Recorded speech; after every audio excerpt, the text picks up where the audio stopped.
What's going on, guys? So today we're taking a look at an interesting Zippo problem. What we have here is a Zippo that someone sent me, and there's an issue where the wheel doesn't move, right? Now, a lot of times when your wheel does not rotate at all, your flint has gotten really small and it's turned sideways, so it's kind of jammed inside the tube. It's actually a pretty common thing, especially with some older Zippo models when you're going through flints, constantly. If you're smoking or just using it all the time, it's something that just could happen. But in this case, this is stuck between the flint wheel and the top of the flint tube. I've never seen this before. So let me give you a quick little zoom on here so you can take a look at what's going on there. The flint broke, so a very small piece of it is now jammed right in between the wheel and the corner of that tube. Again, super rare. I've literally never seen this, and I fixed probably at least 100 different Zippos. So we're gonna go ahead and try to pop that piece out. But before I do, because this is something that's small, someone had recently asked me how the new camera and the jeweler's loop would look, so we're gonna give that a quick test. So let's say I wanted to use the jeweler's loop to show you this instead of zooming or something.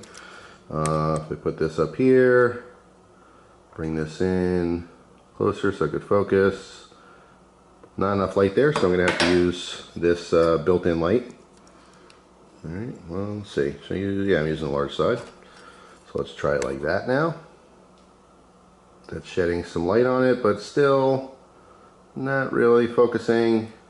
So let's go ahead and zoom in a little and try it like that. Is that going to help anything? Yes, it is. So with the light, a little bit of a zoom, if I can hold my hand still enough, I can get some really tight shots. So there you go. There's what happened there. Pretty interesting. All right. So let's go ahead and shut that off. Oops. Back the camera up and see if we can get this out. So I got some fluid because I wanted to test the lighter out as well. Should work once I get this out. Have my Victorinox Swiss tool here. Let's see, what tool do I want to use for this? I think I want the small flathead. Because again, I'm just trying to, I can take this out of that case. I just want to try to pop that out.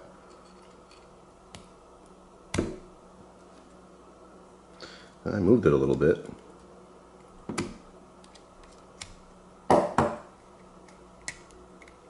There we go. I got it. I don't know where the piece of flint went. I heard it go tick tick tick on the table, but I don't know where it is. Well, it doesn't matter. We're not going to use it anyway. All right, so here's what happened. The little piece of flint was actually the last part of the flint, and what I thought was the bottom of the flint was the spacer. This is something that some people get confused. In fact, I'm going to take this apart again. All right, the spacer that's on top of the spring, it's brass, so it looks like a little flint. And people often confuse that for a flint. So we have our flint tube. Zoom in here. Our little flint tube, and that is a spacer. That is not a flint. So what happened here was the very small piece of flint came up and popped out. It squeezed in between the flint tube and the wheel. All right, so very simple fix. I do have to grab another flint, all right, so I can pop this back in. So let me do that right now. Oh, actually, the piece is right here. How about that? There's a little piece of flint. I couldn't find it before. All right, come on. Stuck between my fingers now. Good Lord, I dropped it on the floor.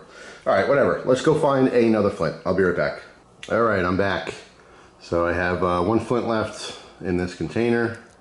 Pop that on top, rotate it, and there's my little flint.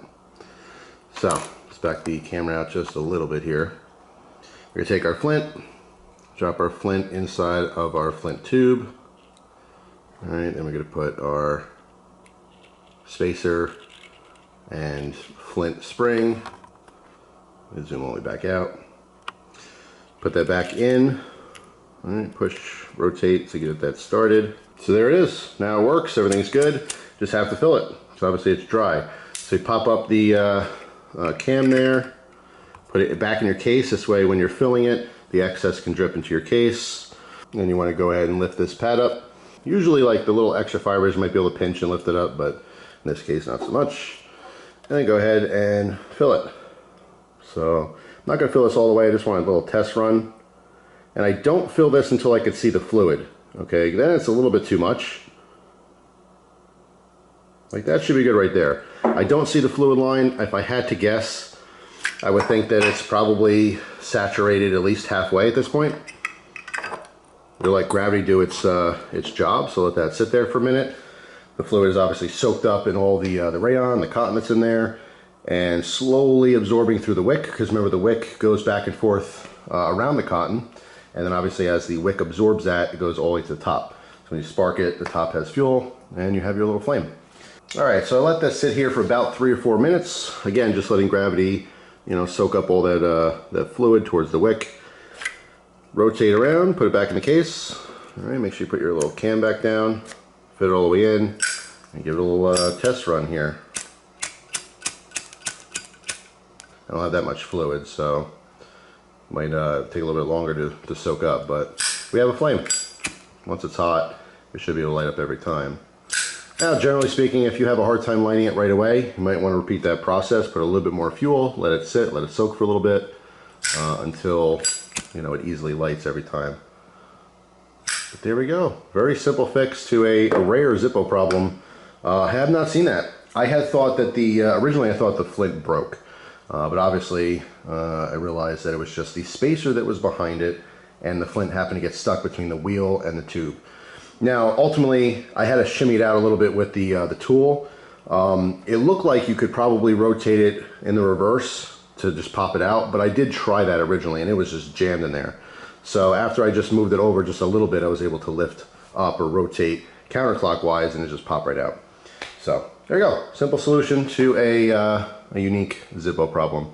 Hopefully that guys helped you. In case for any reason you find yourself not be able to turn that wheel and you can physically see that it's jammed in there, just pop it out, put a new flint in and you're good to go. So thanks for watching guys, hope you have a wonderful day and I'll see you tomorrow with a brand new video. Take care.